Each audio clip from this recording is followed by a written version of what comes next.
He has been called by many names. The Lawless One, the Beast, the Arch Deceiver. But most know him as the Antichrist. The most evil character in human history that will make Hitler and Stalin pale in comparison. He is at the crux of an apocalyptic vision of salvation and slaughter that millions of people share. 40 or 50% of Americans say they believe in key elements of the end-time scenario, which includes the rise of the Antichrist. He is the central figure in the world's most popular doomsday prophecy, and some say they know his profile. If you're looking for the Antichrist, you'd look for somebody who's very attractive, very articulate, brilliant, someone who would know many languages. Above all, he represents a paradox. The Antichrist is pure evil, but true believers look for his coming with anticipation. The Antichrist is going to be an agent of destruction, of death, of worldwide catastrophe. And yet, in the apocalyptic communities, nothing is more looked forward to with jubilation and expectation than the emergence of this Antichrist. Whether fact or fiction, his role is clear. The Antichrist is Satan's human emissary on earth. And some say signs of his work and presence are all around us. I believe that the Antichrist is very much alive right now in Europe somewhere. As you look at the Bible and you look at the news, it goes hand in hand. And to me, it's absolutely amazing. Ready or not, here he comes. But who is he? The Antichrist or a mass delusion?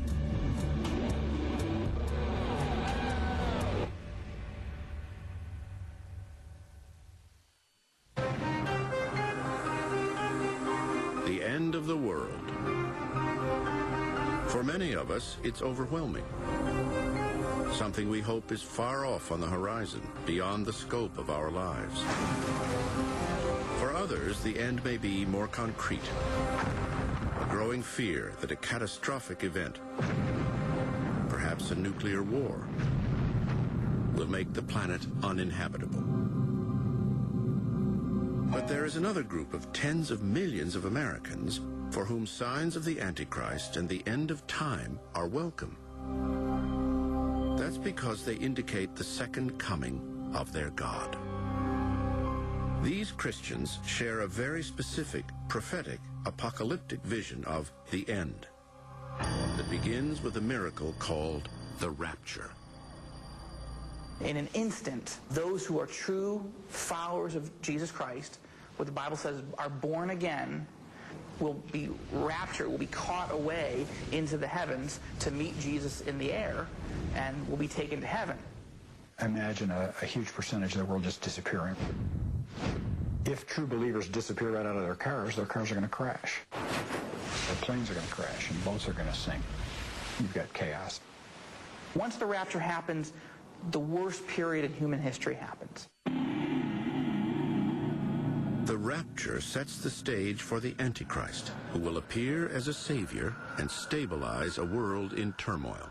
But ultimately, those left behind will be subject to unimaginable horrors. People melting, and their eyes melting, and their faces being destroyed, and them splitting open. That's in the prophecies. It's not going to be a pretty end to time. We are on a timeline of history. The world did begin. The world as we know it will end, and there will be a transition. This agonizing transition is known to believers as the tribulation. It's part of a system of biblical interpretation called dispensationalism, favored by some evangelicals and fundamentalists. According to this schema, there will be a 7-year period that culminates in unspeakable suffering, which will be dominated by Christ's evil opponent, the Antichrist. Starting in the 1830s all the way up to the present time, there's been a rather consistent teaching about the Antichrist. They believe that this would be a personification of evil, a kind of messiah of Satan who would gain power at the end of the present historical age. He's unifying the world. There'll be sort of a one-world government and a one-world currency and a one-world religion. And God would then pour out horrible judgments on the earth against Antichrist, against his followers, and millions upon millions would be destroyed. There would be attempts to destroy Israel. The Battle of Armageddon would be an attempt. There's imagery there of the Valley of Megiddo filling to the height of a horse's bridle with blood for thousands of square miles. How close are we to this horrific vision of butchery and justice? Too close for comfort, according to those who believe the end is near. It just seems like we're hurtling headlong towards something. Are we closer to the end than any of us really thought? Can such dire prophecies be true or even partly true? Are they divinely inspired or fantasies that create their own unholy trail of terror and death?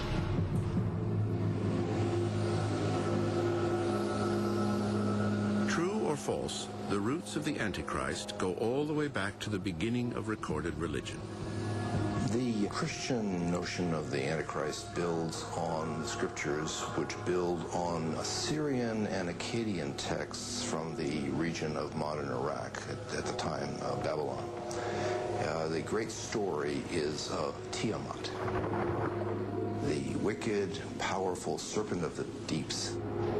Like Satan, Tiamat rebels against the higher gods, but is defeated by Marduk, the patron deity of the city of Babylon. After slaying Tiamat, Marduk creates the universe out of sections of her body, a good whole made from evil parts. Hence we have the creation of order, the beginning of civilization. Other ancient religions had this same kind of blending of good and evil in their central characters. The god Pele is responsible for the volcano, but of course in Polynesia the volcano has some positive aspects, and so you get one god who becomes in charge of two things. American Indian cultures commonly speak of balances of things, that the same fire that warms you can burn your hand. The Hindu goddess Kali is a particularly stark example of a god with a mixed nature. She has 4 arms, and 2 of them are holding, you might say, instruments of death. And the other hand on the bottom is a hand that is open like this, which means I'm giving you boons. She's the mistress of death and destruction, and the giver of life and compassion. What we have is a fused dynamic where many qualities are united in one figure, unlike what we're familiar with in the West, where it's all divided up. Some scholars believe it took the transition to monotheism to polarize good and evil. According to one view, key elements of this shift occurred around 600 BC in Persia, modern-day Iran, with the new religion called Zoroastrianism. And it would one day lead to the God versus Satan, Christ versus Antichrist opposition found in Christianity. That divided the world into good and evil, like a big cosmic boxing match. The prophet Zoroaster, also known as Zarathustra, declared that a single benevolent God, known as Ahura Mazda, reigned supreme. As soon as you establish that there is pure good, pure light, where has the darkness gone? It didn't disappear. According to Zoroaster, there was another force in the universe. He articulated the evil forces within the world as Angra Mainyu. And Angra Mainyu is attributed with all of the troublesome creatures within the world that can bring us plague and pestilence. Could Angra Mainyu be the precursor of the Antichrist? Scholars point out that Zoroaster articulated an end-time scenario that's similar to what would appear in Christianity. A final showdown between good and evil. This supernatural end-time battle is the central drama of the Antichrist. There's a distinction that's rather fresh and that's rather new, where becomes this notion that all that is good is associated with God, and all that is bad is associated with the devil. Some scholars believe Zoroastrianism influenced Judaism and ultimately Christianity. After the fall of Jerusalem to the Babylonians in 586 BC, thousands of Jews were deported to Mesopotamia. When the Persians conquered Babylonia in 539 BC, the exiled Jews were exposed to the heightened drama of new religions. The beast, the dragon of chaos, the betrayer. Such were the metaphors that ancient societies used to make sense of evil. Or were they literal manifestations of an evil figure? Either way, they set the scene for a new archetype of evil in the end times drama, an Antichrist whom believers would soon find stalking across the pages of the Book of Daniel. But does this text really refer to the Antichrist or to a historical figure who walked the earth more than 2,000 years ago? Apocalypse. The word conjures images of the end of the world. Chaos. Mass destruction. A final cataclysmic showdown between Christ and the Antichrist. But such associations are surprisingly different from the original Greek meaning of apocalypse, which is simply to reveal. And of course, we mean this unveiling or revealing God's plans for the ultimate end of our world, for punishing the wicked, for rewarding the righteous. Many apocalyptic texts were written between the 2nd century BC and the 2nd century AD, during a period of persecution of Jews and subsequently Christians, and some have become part of the Bible. To prove the existence of the Antichrist, prophecy believers often turn to the Hebrew Bible and the apocalyptic writings in the Book of Daniel. The word Antichrist never actually appears in the Book of Daniel, but the book does refer to a despotic prince who is to come during a time of turmoil. The world will be in turmoil, and the world will be looking for one significant leader that will draw the world together under the banner of peace and safety. He will bring prosperity to the world. He will affect the economies of the world in a positive way. He will confirm a covenant with many for 1 week. A biblical week, according to believers, is equal to 7 calendar years. What really triggers the 7-year period of tribulation is the agreement that the Antichrist negotiates with Israel. It's a peace treaty for 7 years. In the middle of the week, he will put an end to sacrifice and offering.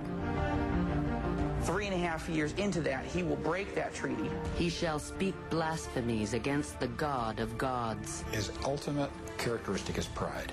He believes he's better than God. He believes he's higher than God. He deserves to be enthroned. But is the Book of Daniel truly prophetic of the Antichrist and the end time scenario? Or is there, as many historians contend, something else behind these references to a despotic ruler who usurps the divine order? According to some scholars, the Book of Daniel was written between 167 and 164 BC, during the persecution of the Jews under the Seleucid Syrian emperor Antiochus IV. These scholars believe that references to what others see as the Antichrist are actually directed at this Syrian despot. Antiochus IV, and in the course of taking control of Jerusalem, begins to take certain measures to try to solidify his hold on the Jewish population of Judea. And as resistance against him builds, he ultimately declares himself to be a god and demands worship of himself in the Jerusalem temple.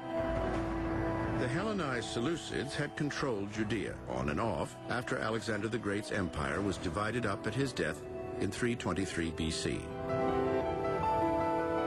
Heavily influenced by Greek culture, Antiochus came to power in 175 BC with the intention of Hellenizing the Jews.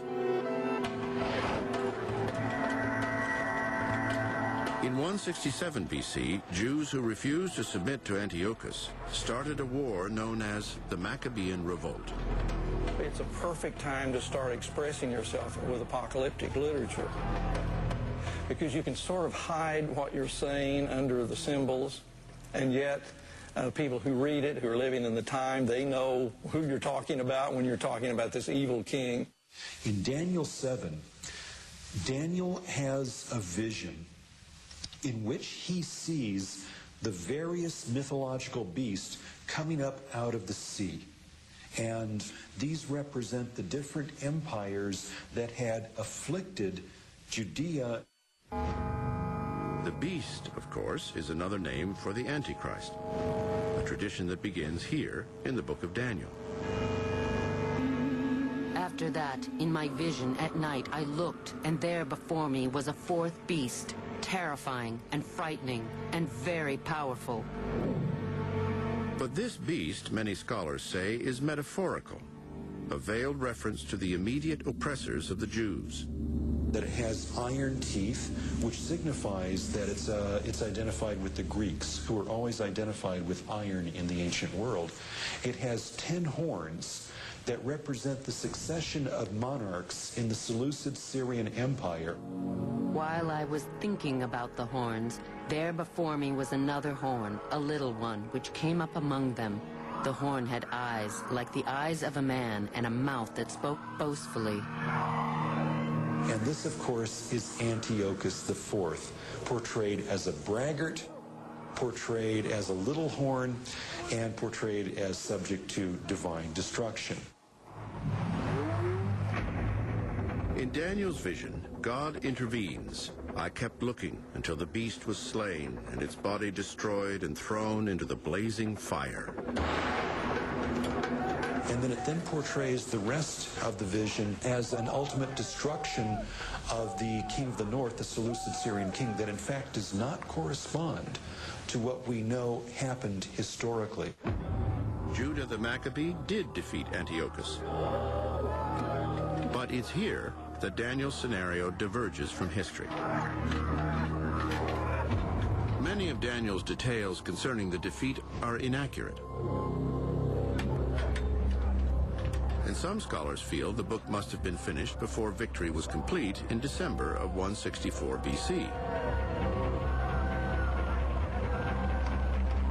They point out, however, that Daniel's apocalypse still performs the traditional functions of such a text.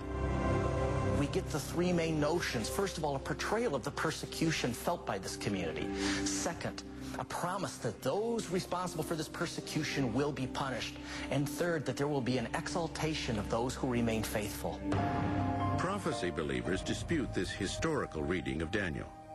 Hundreds of prophecies from the Old Testament that foretold the coming of Jesus physically as a baby in Bethlehem were fulfilled literally. So we're saying, why wouldn't the New Testament prophecies and some of the Old Testament prophecies about the second coming and the Antichrist and all that also be fulfilled literally? But academics claim prophecy isn't the point of apocalyptic literature. Apocalyptic literature is really not written to tell you the future. That may sound a little shocking. People read apocalyptic literature in order to try to understand their present situation, why things are not going right for the right people. Is the book of Daniel history or prophecy? Is it encouragement to the oppressed Jews of the 2nd century BC? Or the work of a visionary about the end of time? The debate is typical of the controversy that swirls around many of the Bible's apocalyptic texts, and nowhere is that controversy more heated than in the New Testament's book of Revelation. The book of Revelation comes to us across millennia, a text teeming with bizarre images of sea beasts and seven-headed monsters. You'll have beasts in the Revelation of John, and the mystic numbers and various fantastical creatures and all the rest of it, dreams and visions. As in the book of Daniel, the word Antichrist never actually appears in Revelation. In fact, Antichrist only shows up 5 times in the entire Bible. in 2 epistles traditionally ascribed to John the Apostle, but probably written by his disciples. But for those seeking prophecy, Revelation represents God's most forceful communication about the Antichrist and the end times. Like the book of Daniel, some of the strongest imagery in Revelation has to do with a beast, one whose real identity, believers say, is the Antichrist. The beast was given a mouth to utter proud words and blasphemies. He's going to be charismatic. He's going to be well-liked. He's going to be persuasive. He's going to be spiritual. He's going to be insightful. And he will encourage everybody with hope. And he was given authority over every tribe, people, language, and nation. Surely the world will hail him and honor him, respect him, and at the end worship him. No one could buy or sell unless he had the mark, which is the name of the beast, or the number of his name, 666.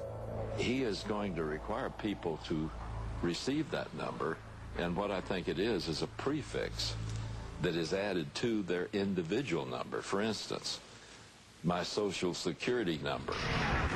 While believers see the Antichrist in such passages, many scholars argue that Revelation is not so much about the future as the past, and it can only be understood in historical context.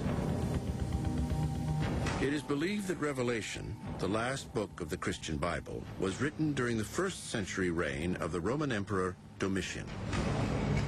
It's no longer the community of Jews, but the community of Christians who are being persecuted by the Roman Empire. So if something is to happen in society, say an earthquake, a famine, economic failure, whatever, it was very easy for someone in society then to blame it upon the Christians.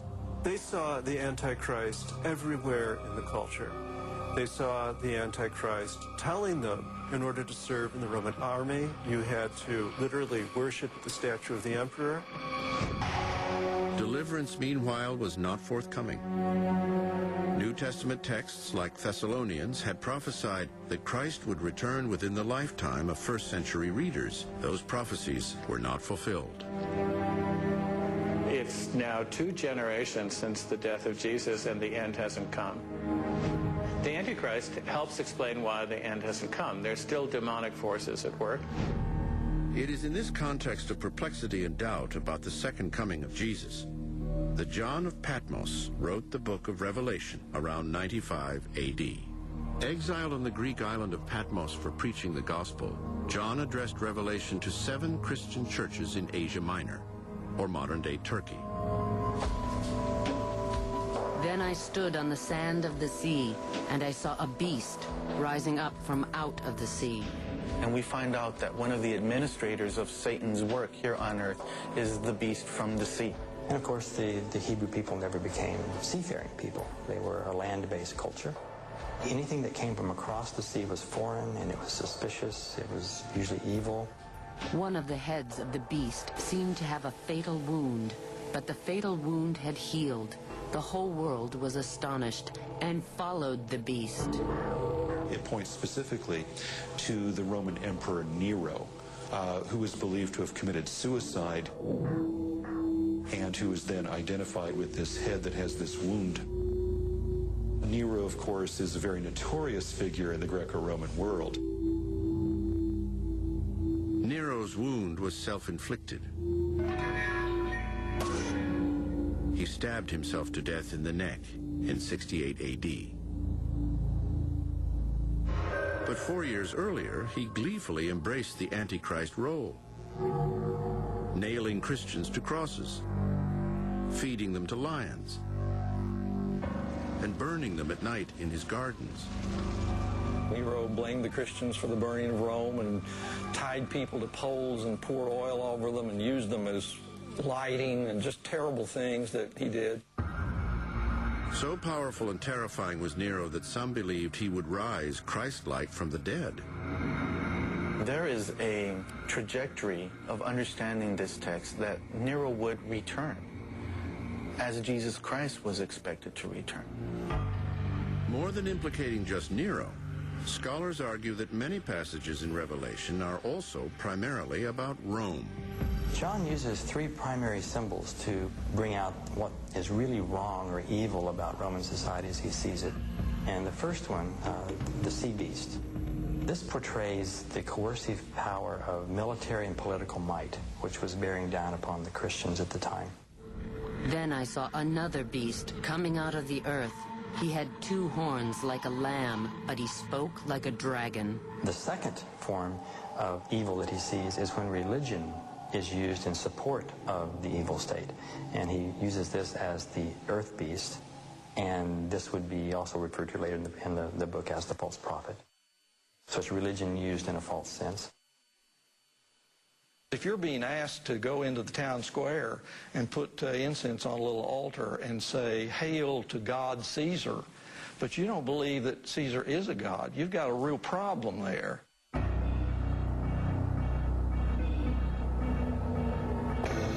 No one could buy or sell unless he had the mark, which is the name of the beast, or the number of his name, 666. And then the third form of evil is economic seduction, which obviously that can place a tremendous amount of coercive power upon people. That if you didn't go along with Rome, then you couldn't buy or sell. On some of the official Roman documentation, there may have been imperial slogans that were necessary for doing commerce in antiquity. The number of the beast, 666. Scholars today believe that that's the numeric value for the name Nero Caesar in Greek. Clearly, it's possible to read Revelation as an indictment of Roman power, or more prophetically, as evidence of a coming Antichrist. But is there another way to interpret this text? I think Revelation could be understood as presenting us with a deep symbolic contrast between good and evil within ourselves. That is, these kinds of symbols live and ask us to question how good and evil relates to our own activities.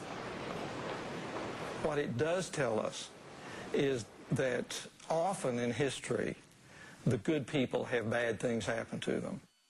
But faith says that the right eventually triumphs. But not, apparently, without innumerable victories for evil along the way. Through the Middle Ages and beyond, sightings of and crusades against the Antichrist would lead to the slaughter of countless innocents.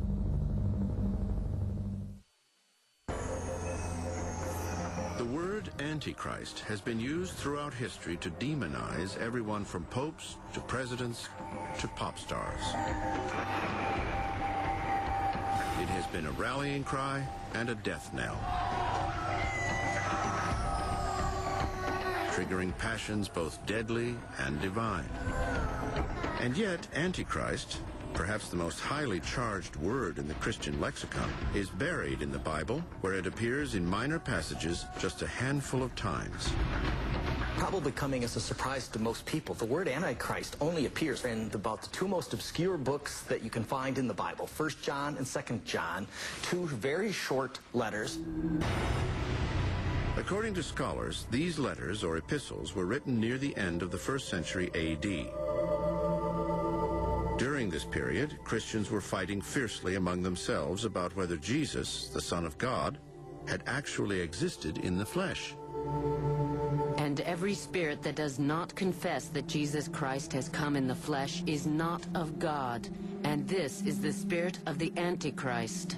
And he defines them in terms of those who deny the humanity of Jesus.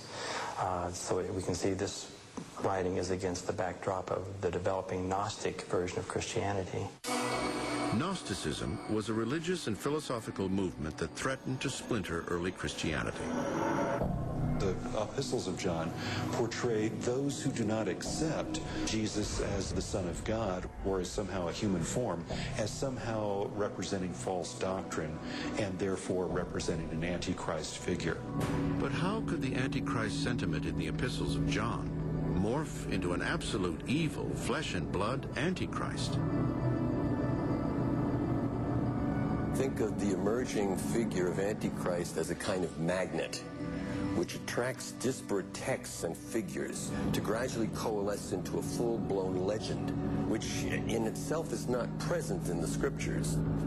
As Christians came to get a greater and greater sense of who Jesus was as God on earth, the contrast, that is the final human enemy, also becomes clearer and develops as the kind of shadow side, perhaps.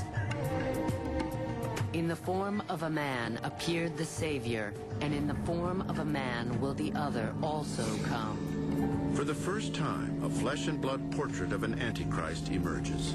But this passage isn't from Daniel, Revelation, or the epistles of John. It was written in 202 AD by Hippolytus, a prolific theologian of the early Christian church.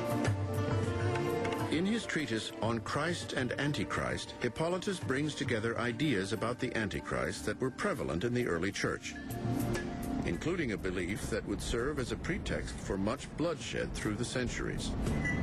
That the Antichrist, like Christ himself, would be of Jewish origin, from the Hebrew tribe of Dan. That element, that is Antichrist as a Jew, and was accepted by the Jews, was one of the elements certainly that was present in much of the pogroms and persecutions of the Jews in later history. During the Crusades, the Antichrist's name would be invoked to stir hatred against both Muslims and Jews. I think the most destructive uses of the Antichrist legend in the course of history have been when Christians have identified the outsiders as, if not Antichrist, at least Antichrist's predecessors, Antichrist's army, etc. This has been evident in persecution of the Jews at numerous times. It's especially evident, of course, in the conflict between Christianity and Islam. In the First Crusade, launched by Pope Urban II in 1095, mobs of peasants, the People's Crusade, devastated Jewish settlements along the Rhine. In the conquest of Jerusalem in 1099, there was wholesale slaughter of Muslims and Jews in the city. The apocalyptic element in the Crusades became very, very important. Perhaps even more powerful after the city of Jerusalem is recaptured by the Muslims in the year 1187. The Muslim general Saladin's recapture of Jerusalem in 1187 led to arguments that he was the Antichrist. Interestingly, Muslims also have an Antichrist figure called the Dajjal, who first appeared around the 9th century in the Hadith, a collection of the Prophet Muhammad's sayings and stories of his daily life. The notion of the one who's not really a Christ but trying to give an image of being a leader, of being a Messiah. So the word Dajjal itself, of course, means a deceiver in Arabic, or a blatant liar, and it's someone who is a false Messiah. And this notion is also found, of course, in the biblical text. So there is this distinct notion that the idea of Dajjal is directly linked to this idea of the Antichrist. During the Protestant Reformation in the 16th century, the word Antichrist was even used by Christian against Christian. Reformers found incumbent upon themselves to justify their break with Catholicism. No easier way was that than to look at the Pope as the feared Antichrist. And for what it's worth, the Pope returned the favor and began to name each of the Protestant reformers as agents of the Antichrist on earth.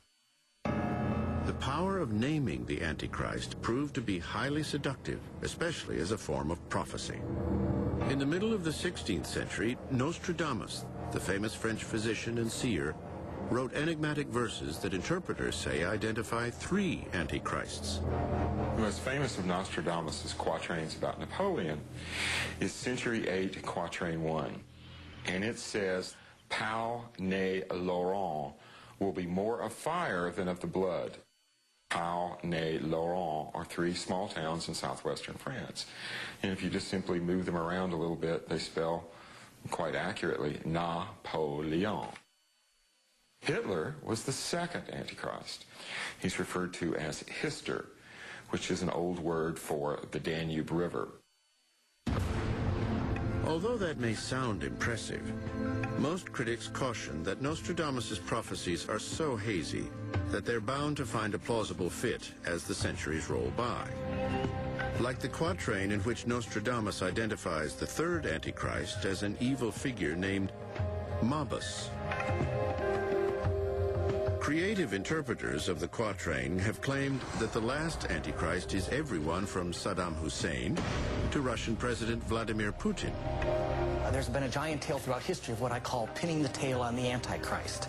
And whatever needs to be identified at that moment as the worldly threat for which we rally the troops and have unquestioning opposition to, Antichrist can take that image. But there is a dominant image of the Antichrist today, that of a slick man of peace with an agenda from hell. Some Christians contend this image can be found in the Bible. They've been turning it into publishing gold for decades. But who is this Antichrist really? A man? A myth? A monster? And what does he want with us?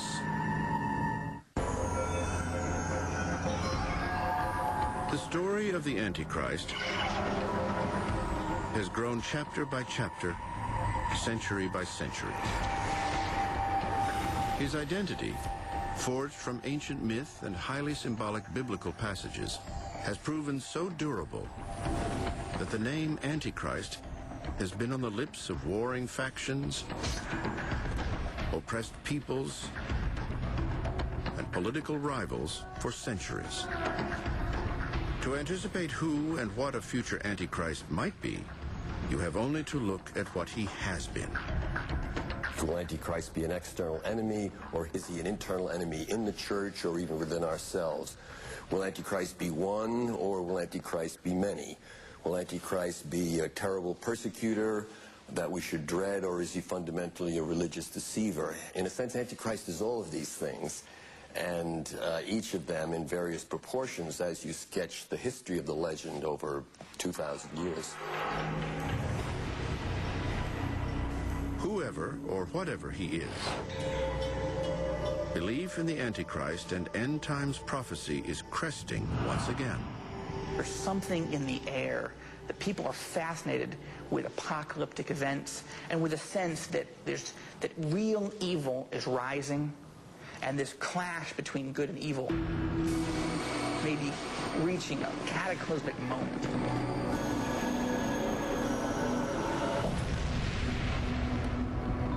Though he has always been known and feared in apocalyptic circles, the mass media has given the Antichrist unprecedented renown. Every generation has thought they were the last generation. And so the difference is, in this generation, we have global television networks, and we have global distribution of novels that promote those ideas. So now, when we have an idea, we, especially Christians in America, can distribute those ideas worldwide instantly. Indeed, the Antichrist made one of his biggest incursions into the mainstream with the publication in 1970 of a slim volume that popularized a fundamentalist and evangelical version of the end of the world. Probably the individual who most needs to be singled out is Hal Lindsey. His epical, The Late Great Planet Earth, first published in 1970, has gone through edition after edition. I think this text, more than any other, has popularized a fairly common set of expectations and fears related to the notion of the Antichrist. He's going to be attractive. He's going to be brilliant. He's going to have supernatural intelligence and supernatural powers. He will be one of the first in history to truly be a world leader. I mean, control the world. Blessed are the peacemakers, the Bible famously says, but Lindsey helped popularize the notion that peacemaking will be the ultimate cover of the Antichrist. It's by bringing what appears to be peace that he brings them all under his spell. Christian writers Jerry Jenkins and Tim LaHaye took up Hal Lindsey's mantle with a vengeance. They've written a series of novels about the coming of the Antichrist that has sold an astounding 62 million copies since 1995. It's the best-selling adult fiction series ever.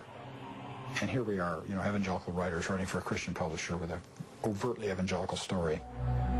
Although presented as fiction, the core material in the Left Behind series has become a realistic portrait for many Christians of both the second coming of Christ and the reign of his nemesis, the Antichrist. In the Left Behind series, the Antichrist will be the head of the United Nations, a popular, peace-promising, charismatic leader from Romania who gets control of the United Nations and then moves it to the New Babylon in Iraq, where he begins to oversee a new world order. Fictional specifics like the UN and Romania aside, the Left Behind series is in sync with a widely shared view of the Antichrist and his mission. He's going to use all the modern speak.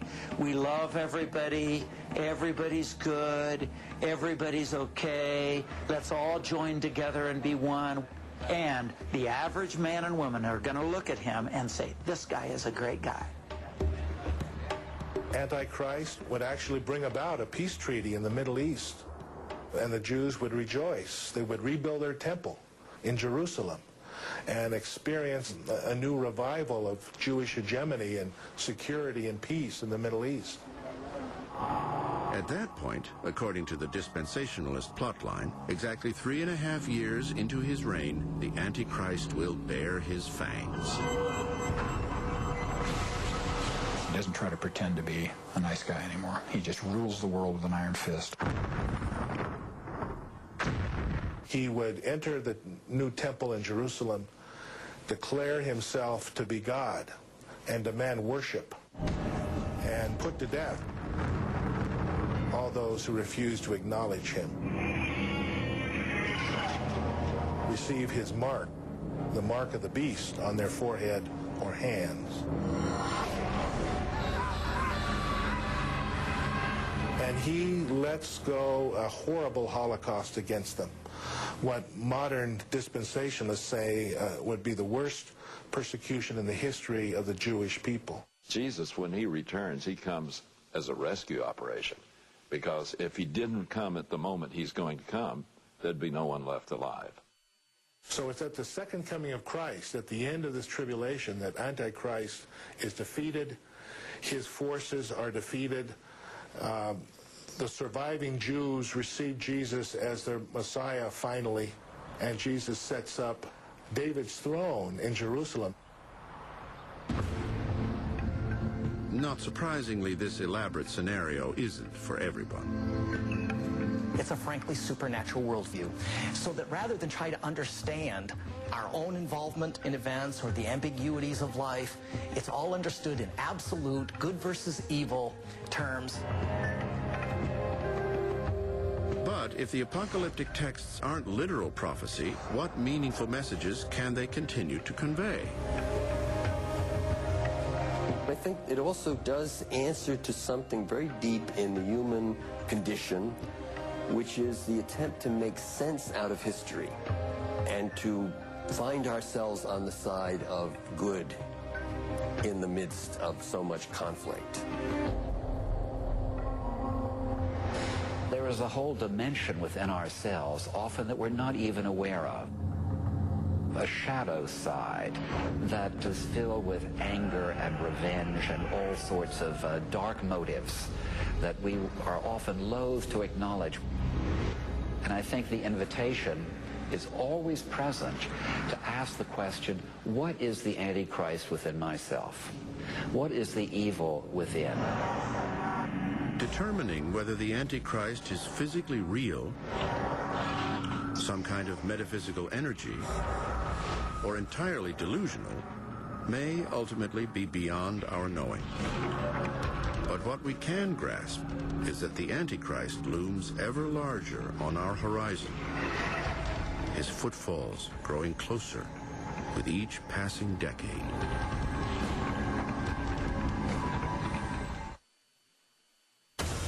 It could mean nuclear war if JFK gets it wrong.